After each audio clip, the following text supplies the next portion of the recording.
Welcome to the Institution of Civil Engineers, the world's first professional engineering body. And here we are in the Stevenson room, and over the mantelpiece is Isambard Kingdom Brunel, the son of Mark Brunel, and perhaps the boldest and most ambitious and most famous of all the great engineers of the railway age. Okay, let's look generally at contracting for projects in India first.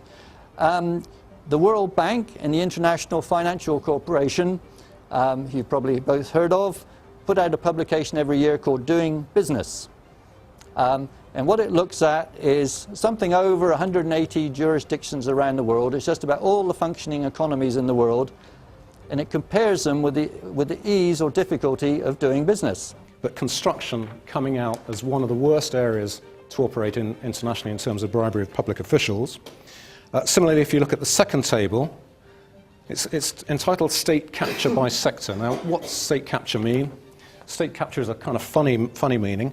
If you flip over the page to page 10 there, at the bottom of this first column, you'll see that state capture is defined as the efforts of firms to shape and influence the underlying rules of the game. That is, legislation, laws, rules and decrees, and shape them through private payments to public officials. So that's what state capture is. Again, look at the table.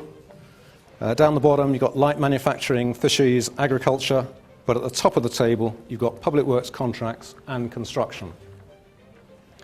So we know that construction's a problem in the UK, and we know that construction is a problem internationally when it comes to bribery and corruption. So the combination of the terminology and then the picture was enough for me to say, well, that sounds pretty good. So I might fancy some of that. So why not study civil engineering? So there's lots of overlapping activities going on here during phase 1A. So it's a very demanding time for everybody, but particularly the designer. And just to give you an idea of the demands, within 3 weeks of the contract award, we had approximately 70 people working on the job in various capacities. And we then went on to employ over 300 people during the course of the project. So huge resources involved. I hope you'll agree that's the kind of thing we should be proud of. It's a blend of environment, landscape, structures, civil engineering. It's all on contaminated land. The plants do grow, they're not dead. And down here where the cameraman is the river. And so we have a great team output, I think. A real blend of skills and knowledge, people working together effectively, people sharing objectives, understanding that their input is for the greater good.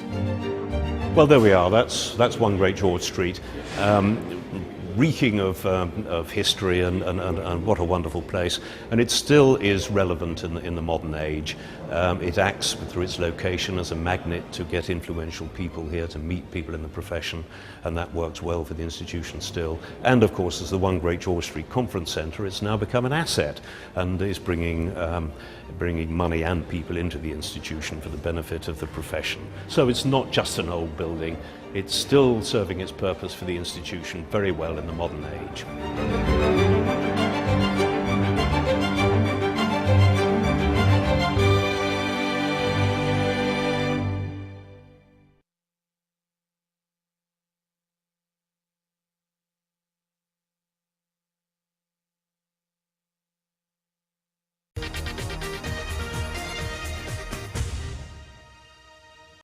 But just shows you now how times have changed. Yes. Because who says holidays should be all fun and no work? Well, that's usually the idea.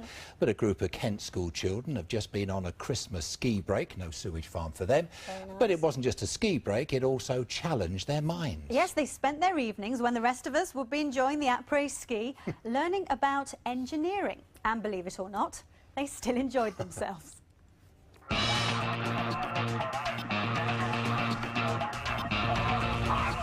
teachers. Do you want to come and see how we've been getting on?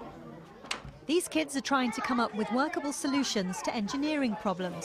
This is not your average school skiing holiday. Wouldn't be actually up this mountain skiing today.